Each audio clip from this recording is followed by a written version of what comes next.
Part 1 में आप सबने देखा कि हमें प्लेनेट अर्थ दिखाई जाती है जहाँ पे गोकू अपनी टीम बना रहा होता है टूर्नामेंट ऑफ पावर के लिए। और इस बार माजिन बू भी टूर्नामेंट ऑफ पावर में जाता है और फिर हमें दिखाया जाता है कि गोकू वेजिटा के पास जाके वेजिटा से कहता है चलो जाते हैं टाइम चेम्बर में ट्रेनिंग करने के लिए। और वेजिटा इस बात से मना कर देता है और गोकू अकेला ही टाइम चेम्बर में जाके ट्रेनिंग करना शुरू हो जाता है। फिर हमें दिखाया जाता है कि लॉर्ड बीरस गोकू के बिना ही टूर्नामेंट पावर में चले जाते हैं। और आखिर में हमें दिखाया जाता है कि डिंडे गोकू के लिए विश मांगता है कि वो इमोर्टल हो जाए। और फिर हमें दिखाया जाता है कि सभी यूनिवर्स टूर्नामेंट ऑफ पावर में हार जाते हैं और गोकू ये चीज सेंस करके काफी ज्यादा गुस्सा होता है और वो कहता है कि अब मैं जेनोसामा को छोड़ूंगा नहीं और अब आगे।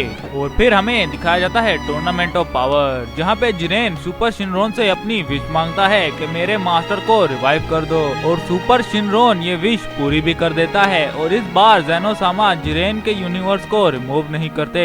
और फिर हमें दिखाया जाता है टाइम चेम्बर जहाँ पे गोकू कई ज्यादा सदियों तक ट्रेनिंग कर रहा होता है और गोकू ने अल्ट्रा ईगो और अल्ट्रा इंस्टिंक्ट को भी मास्टर कर लिया होता है। पर गोकू ने सबसे ज्यादा अल्ट्रा ईगो को मास्टर किया होता है और वो कहता है कि अगर यहाँ पे आज बीरस और वीस होते तो शायद मैं आप उनको भी हरा देता। और फिर गोकू कहता है पर इतनी ताकत होने का भी क्या फायदा जब मैं उस जेनो और उस ग्रैंड प्रिस्ट को हरा ही नहीं सकता और मेरी इतनी ज्यादा पावर भी यहाँ से बाहर निकलने के लिए काफी नहीं है। और फिर हमें दिखाया जाता है कि गोकू को उस टाइम चेम्बर के अंदर 1000 साल और बीत गए होते हैं और गोकू के पास एक नई किस्म की फॉर्म आ गई होती है क्योंकि गोकू ने अपनी अल्ट्रा इंस्टिंक्ट और अल्ट्रा ईगो को कंबाइन कर दिया होता है। पर गोकू की उस अल्ट्रा फॉर्म में गोकू ने अपनी सयन इंस्टिंक्ट को भी मिलाया होता है, मेरा मतलब हिकारी को। और गोकू ने अपने सारे इमोशन खो दिए होते हैं और वो कहता है मैं उस ग्रैंड प्रिस्ट और जेनोसामा को छोड़ूंगा नहीं, चाहे वो कितने ही ताकतवर क्यों ना हो,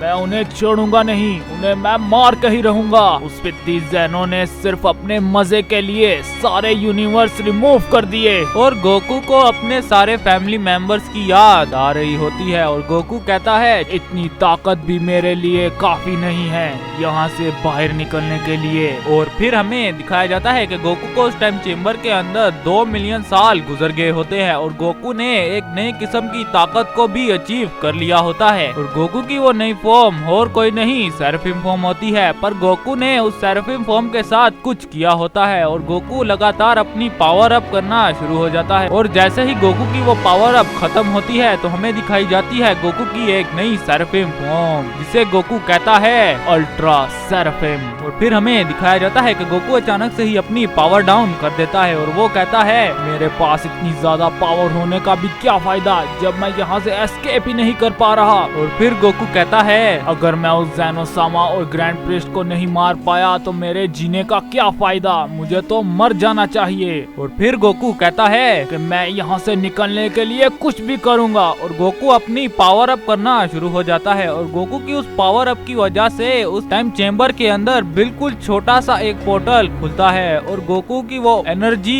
एक शख्स को जाके सेंस होती है और वो कहता है इतनी ज्यादा ताकतवर एनर्जी आखिर आ कहाँ से रही है। और फिर हमें दिखाया जाता है गोकू अभी भी कह रहा होता है मैं कुछ भी करूँगा, मैं उस जेनोसामा को मार के ही रहूंगा, चाहे मुझे अपनी जान क्यों ना देनी हो, मैं अपनी पूरी पावर इस्तेमाल करूंगा। और फिर हमें दिखाया जाता है कि गोकू की एनर्जी से वो छोटा सा पोर्टल अभी तक खुला होता है और वो शख्स जिसने गोकू की एनर्जी को सेंस किया होता है वो गोकू की वो सारी बात सुन लेता है जो गोकू कह रहा होता है। और अनजान शख्स फिर कहता है ये मॉडल मेरे काफी ज्यादा काम आ सकता है, इसकी पावर लेवल मेरे हिसाब से ग्रैंड प्रिस्ट के आसपास है। और इसने जो कहा कि उस ग्रैंड प्रिस्ट और जेनोसामा को मारने के लिए कुछ भी कर सकता है, मुझे जल्दी से जल्दी इस डायमेंशन से इस मॉडल को निकालना होगा, वैसे भी ये मॉडल अब मेरे काफी ज्यादा काम आने वाला है। और फिर हमें दिखाया जाता है कि अचानक से ही उस टाइम चेम्बर के अंदर एक पोर्टल खुल जाता है और उस पोर्टल से जैसे ही वो अनजान शख्स बाहर निकलता है तो उस पूरे के पूरे टाइम चेम्बर के अंदर ही रोशनी फैल जाती है और गोकू ये चीज देख के काफी ज्यादा शॉक्ड होता है। और फिर गोकू कहता है अब आखिर तुम कौन हो,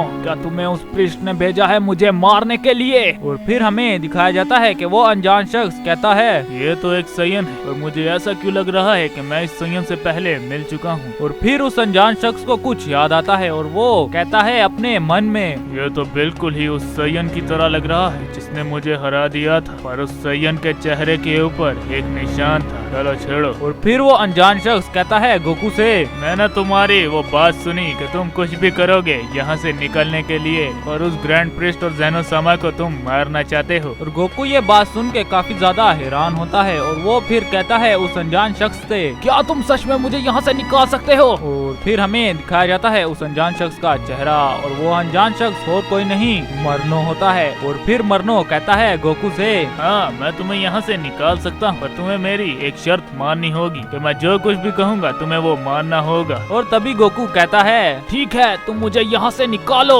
और फिर हमें दिखाया जाता है मरनो गोकू से कहता है, चलो मेरे साथ सैयन। और जैसे ही गोकू टाइम चेम्बर से बाहर निकलता है तो उसके दिमाग में चल रहा होता है कि वो सीधा ही जाए ज़ेनो सामा के प्लेस पे, और वो मरनो से ये कहने वाला ही होता है। उससे पहले ही मरनो कह देता है, तुम अभी इतने भी ज्यादा ताकतवर नहीं हुए सैयन कि तुम उस ज़ेनो को हरा पाओ। मैं सिर्फ तुम्हें उस ज़ेनो सामा की थोड़ी सी ताकत दिखाना चाहता हूँ कि उसने उन सभी यूनिवर्स को कैसे रिमूव कर दिया, और मैं तुम्हें लेके जा रहा हूँ उस यूनिवर्स में जो यूनिवर्स जीता था वो टूर्नामेंट। और गोकू ये बात सुन के थोड़ा सा शांत हो जाता है और उसे ये लग रहा होता है कि शायद यूनिवर्स 6 जीता है वो टूर्नामेंट। और जैसे ही मरनो उस यूनिवर्स के पास जाता है तो वो कहता है, हम पहुंच चुके हैं सैयन यूनिवर्स 11 में जो वो टूर्नामेंट जीता था। और फिर हमें दिखाया जाता है यूनिवर्स 11 जहाँ पे जिरेन अभी भी अपनी ट्रेनिंग कर रहा होता है, और जिरेन ने भी कई सदियों तक अपनी ट्रेनिंग की होती है, और जिरेन भी काफी ज्यादा ताकतवर हो चुका होता है। लेकिन तभी अचानक से ही जिरेन को गोकू की एनर्जी सेंस होती है, और फिर जिरेन कहता है, आखिर ये एनर्जी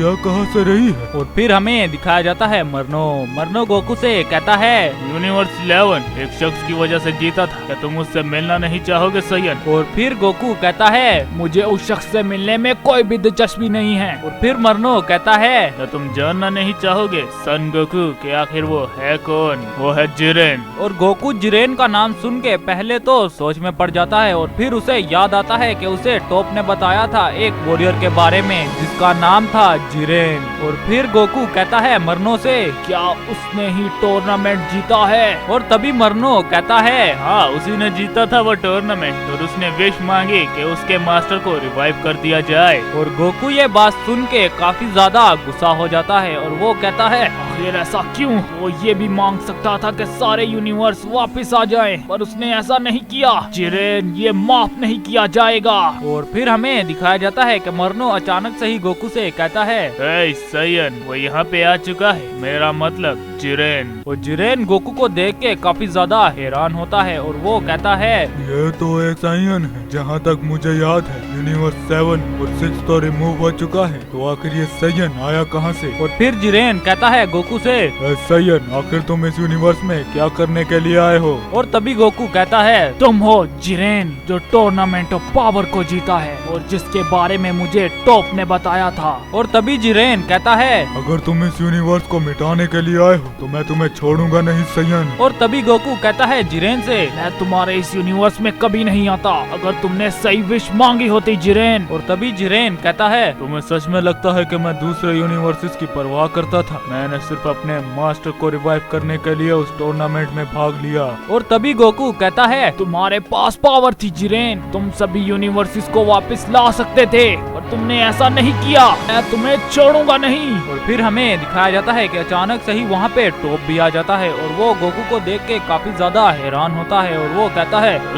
सन गोकू फिर ये जिंदा कैसे है? और फिर हमें दिखाया जाता है कि जिरेन कहता है टॉप से, क्या ये वही सन गोकू है जो टूर्नामेंट को रखवा के खुद गायब हो गया था और अब ये यहाँ पे आया है हमारे यूनिवर्स को मिटाने के लिए? और टॉप जैसे ही ये बात सुनता है तो वो काफी ज्यादा गुस्सा हो जाता है, और वो अपनी सीधा ही हकाई शिन्स की ताकत को जगा लेता है, और वो गोकू पे अटैक करने के लिए जाने लगता है। और जैसे ही वो गोकू तक पहुँचने वाला होता है, गोकू अचानक से ही अपनी पावर अप करके अपनी अल्ट्रा फॉर्म में चला जाता है। और फिर हमें दिखाया जाता है ज़ेनो सामा का पैलेस, जहाँ पे ग्रैंड प्रिस्ट गोकू की ताकत को सेंस करके कहते हैं, तो सैयन गोकू जिंदा है। काफी ज्यादा इम्प्रेसिव। मुझे लगा नहीं था कि ज़ैनो की उस अटैक से कोई बच पाएगा। जब सारे यूनिवर्स रिमूव हुए तो मुझे लगा कि ये सायन भी मारा गया होगा, पर ये तो जिंदा निकला। तुम इसके बारे में क्या कहना चाहोगे मेरे भाई प्रीस्ट? तो आखिर गोकू कितना ज्यादा ताकतवर है और मरनो ने गोकू को क्यों बचाया? तो आखिर ग्रैंड प्रीस्ट के साथ क्या हुआ है? क्या वो पागल हो गए हैं कि अपने आप को ही अपना भाई बता रहे हैं? तो इन सब सवालों के जवाब आपको मिलेंगे मेरी अगली आने वाली वीडियो में। तो अगर आपने हमारे इस चैनल को सब्सक्राइब नहीं किया है तो प्लीज जरूर से सब्सक्राइब कर दें, वीडियो को लाइक भी जरूर से कर दें। मैं मिलूंगा